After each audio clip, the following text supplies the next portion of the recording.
Yo, good day mga boss. Mabilisang vlog lang. At wala pa tayong tanggap. Ito mga boss, re-restore lang tayo ng shocks ng NMAX. Bale, stock po siya mga boss. At i-repaint lang natin. Bale, na-prep na natin yan. Na-masking tapean na natin yung sa loob niya, tsaka labas. Yung nagsasabi po noon na imposibleng i-repaint, gagawan natin ng paraan yan para mas maganda ang shocks na stock. One eternity later. At dito, nagbe-base na tayo ng block. Tamang buga lang yan mga boss. At mahirap naghahawak ng camera na nag-spray. Yan. Para lang makita nyo yung outcome na pwede pala i-repaint yung mga stock shocks natin na imposible.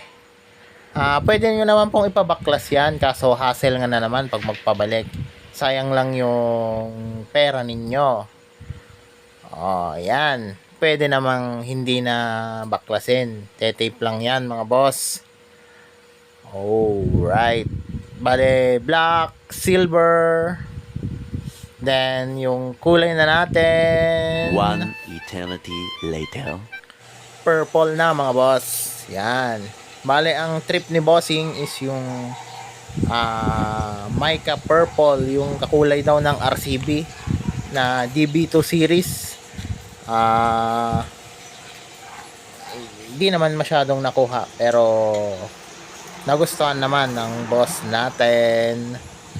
Kaya eto na nga, naka-finish na tayo dito.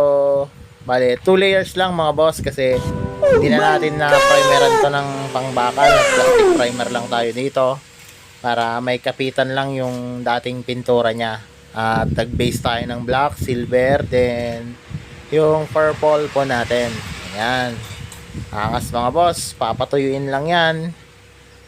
At pwede nang ikabit. Parang budget meal na siya na shocks, pero nagkaroon ng dating. Di ba mga boss, yung akalain mong stock lang na shocks na restore natin. Okay, let's go. Yon, maraming salamat sa panonood mga boss. Like and share for more video. Maraming salamat. Bye.